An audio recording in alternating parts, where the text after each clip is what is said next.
Hello everyone, आज हम जानेंगे मोटोपे के इंटरफेस में सारे फीचर्स को। चाहे रिचार्ज करना हो या फिर अपने रेफरल लिंक को दूसरों को भेजना हो या फिर अपने अकाउंट डिटेल्स के बारे में जानना हो। आज की कंप्लीट वीडियो का टाइटल है इंटरफेस ऑफ मोटोपे।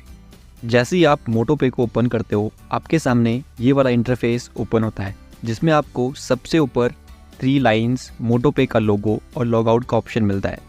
अगर आपने ऑलरेडी इसमें लॉगिन किया हुआ है तो आपको लॉग आउट का ऑप्शन मिलेगा। अदरवाइज़ आप एक नए यूज़र हो तो आपको इसमें लॉगिन करना होगा, रजिस्ट्रेशन करना होगा। उसके लिए आप हमारे यूट्यूब चैनल में रजिस्ट्रेशन वाली वीडियो को ज़रूर देख लेना। जैसे आपके सामने इंटरफेस खुलता है, आपके पास सबसे पहले scan and pay, to wallet, to add wallet, to bank account के ऑप्शंस आपको देखने को मिलते हैं। इसके अलावा रिचार्ज में प्रीपेड, DTH और फास्टैग रिचार्ज के अलावा BPPS वाले रिचार्ज भी आप मोटोपे की सहायता से कर सकते हैं, जो आपको यहाँ पे दिखाई देते हैं, जिनमें ऑलमोस्ट सभी आज की डेट में जो आप ऑनलाइन रिचार्ज कर सकते हो अवेलेबल हैं। तो चलिए इसको आपको एग्जांपल देके समझाता हूँ। मान लीजिए आपको इस महीने का इलेक्ट्रिसिटी बिल मोटोपे की सहायता से पे करना है, तो आपको सिंपली इलेक्ट्रिसिटी वाले ऑप्शन पे क्लिक करना है। इसके बाद अपने ऑपरेटर को फाउंड करना है। मान लेते हैं हमारा है दिल्ली टाटा पावर। तो सबसे पहले आपको यहाँ पे अपना CA नंबर दे देना है, जो कि बहुत ही महत्वपूर्ण है, और दूसरा आपको यहाँ पे अमाउंट्स डिटेल लिख देनी है। इसके अलावा आपको एक और चीज़ का यहाँ पे ध्यान रखना है, जो है सर्विस प्रोवाइडर एट टाइम्स में take up to 72 hours to process your bill. जिसका मतलब ये है कि सर्विस प्रोवाइडर आपके बिल को प्रोसेस करने में 72 घंटे के आसपास ले सकता है, तो आपको पैनिक होने की ज़रूरत नहीं है। इन केस अगर कोई डाउट होता है तो या तो आप मोटोपे पे कांटेक्ट कर सकते हैं या फिर अपने सर्विस प्रोवाइडर को आप कांटेक्ट कर सकते हैं। मोटोपे के सारे ऑप्शंस को देखने के लिए आपको 3 लाइन्स पे क्लिक करना है, जिसमें सबसे पहला ऑप्शन है डैशबोर्ड। आप जितने भी मेंबर्स को अपनी रेफरल लिंक के थ्रू ऐड करते जाओगे या वेंडर्स को, उन सब की लिस्ट आपको आपके माई डैशबोर्ड में दिखाई देगी। किसी भी पर्सन को रेफरल लिंक भेजने के लिए आपको इसी ऑप्शन पे आना है और स्क्रॉल डाउन करके सबसे नीचे वाले ऑप्शन में जिसमें लिखा हुआ है शेयर रेफरल लिंक, इस पर क्लिक करना है। जैसे ही आप इस पर क्लिक करोगे, एक लिंक जनरेट होगी, जिसे अब आप किसी भी मेंबर को ऐड करने के लिए भेज सकते हो। दूसरा है रिचार्ज एंड BPPS। जब भी आप मोटोपे को ओपन करते हो, सबसे पहले इंटरफेस जो आपके सामने खुल के आता है वो रिचार्ज एंड BPPS का ही होता है। इसके अलावा थर्ड ऑप्शन है माई मेंबर्स। जितने भी मेंबर्स आप यहाँ पे ऐड करोगे, उनकी डिटेल्स, उनकी इन्फो आपको इस वाले सेक्शन में देखने को मिलेगी।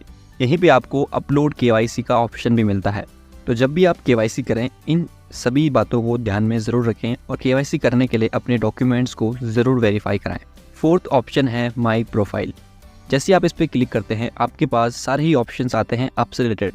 सबसे पहले आता है एडिट माई प्रोफाइल, जिस पे आप अपनी प्रोफाइल को चेंज कर सकते हो और अपने रेफरल ID को भी जान सकते हो कि वो कौन सी है। यहाँ से आप अपनी इन्फॉर्मेशन को अपडेट कर सकते हो। दूसरा है, इन केस अगर आप अपना पासवर्ड भूल जाते हो तो आप यहाँ से अपना पासवर्ड भी चेंज कर सकते हो। तीसरा है, आप अपनी मोटोपे की ID को प्रिंट करा सकते हो। चौथा है, आप अपने पासवर्ड को रिकवर कर सकते हो।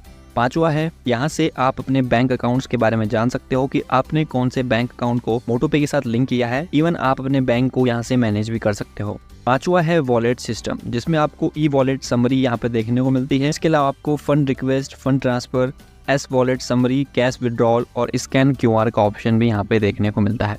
छठा है, अगर आपको मोटोपे को कॉन्टेक्ट करना है, आपको कोई ज़रूरत है, किसी चीज़ की सहायता की ज़रूरत है, तो आप सपोर्ट वाले ऑप्शन पे क्लिक करेंगे और टिकट सपोर्ट पे क्लिक करने के बाद जनरेट टिकट पे क्लिक करेंगे।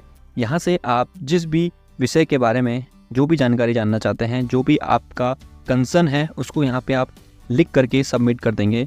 मोटोपे आपको कुछ ही टाइम बाद आपको रिवर्ट करके आपके सवाल का आंसर दे देगा। इसके बाद आता है रिचार्ज, जहाँ पे आपको आपके रिचार्ज से संबंधित सभी जानकारियाँ मिलती हैं। इसके अलावा आप यहाँ से रिपोर्ट को भी देख सकते हो, रिचार्ज कमीशन रिपोर्ट्स को, लेवल इनकम रिपोर्ट्स को, रॉयल्टी इनकम को, TDS डिडक्शन रिपोर्ट को, स्पॉन्सर इनकम रिपोर्ट या फिर वेंडर स्पॉन्सर इनकम को। इसके अलावा पे आउट सेटलमेंट में आपको पे आउट ट्रांजेक्शन